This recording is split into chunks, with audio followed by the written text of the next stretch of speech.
Good morning বন্ধুরা। এখন সকাল 9টা বাজে। 9টার সময় আমাদের কাজে লাগার সময়। দেখুন এদের ড্রেস চেঞ্জ হয়ে গেছে, এবার কাজে লেগে যাবে। তো রঙটা নিয়ে এসে প্রথম রঙের ডিবার ঢাকনাটা খুলে নিলে, তারপর খোলার পর কালারটা দেখি কি বার হয়। কালারটা লাইট কালার আমি তো চুজ করেছিলাম। আর এটা হচ্ছে ওয়েদারকোট লং লাইফ 15 বার্জার কোম্পানির। এটা কোম্পানি 15 বছর ওয়ারেন্টি দেয়। আর দেখুন কালারটা খুবই সুন্দর, লাইট কালার। কালারটা মেশিনে একবার মিক্স করে দিই, তারপরে কালারটা রঙটা দুটো বালতিতে 20 লিটারের দুটো বালতিতে 50-50 করার পর পরিমাণ মতো জল দিয়ে আবার হাত দিয়ে মিক্স করতে হবে, ঠিক আছে। আর জলের পরিমাণ যেমন রঙে ঠিকঠাক থাকে, তাহলে রঙের যে শাইনিং, আর এইসব দামি রঙে সিলিকন বলে একটা জিনিস দেওয়া থাকে, যেটাতে রঙের শাইনিংটা আনে।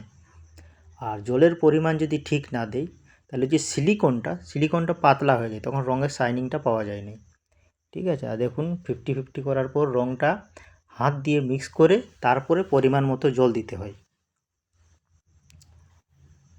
দেখুন দুটো বালতিতে মিক্স করে নিলাম।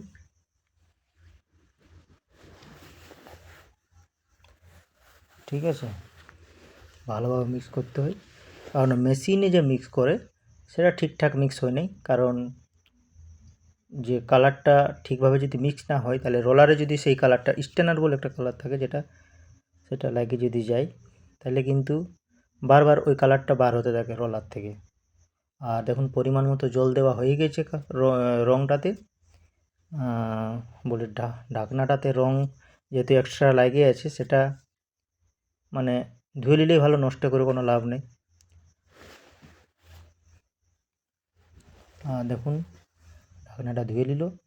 আর একটু জল দিয়ে দিতে বললাম, কারণ জলের পরিমাণটা একটু কম হয়েছিল, ঠিক আছে। আর রং করাবেন তো অবশ্যই 2 কোট করাবেন।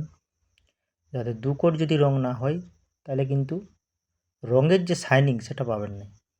সেটা কোম্পানিকে দোষ দিয়ে কোনো লাভ নেই, এবং মিস্ত্রিকেও দোষ দিয়ে কোনো লাভ নেই। জল দিয়ে দিলাম, একটু কম হয়েছিল তার জন্যে। গুড মর্নিং বন্ধুরা, থ্যাংক ইউ, ধন্যবাদ।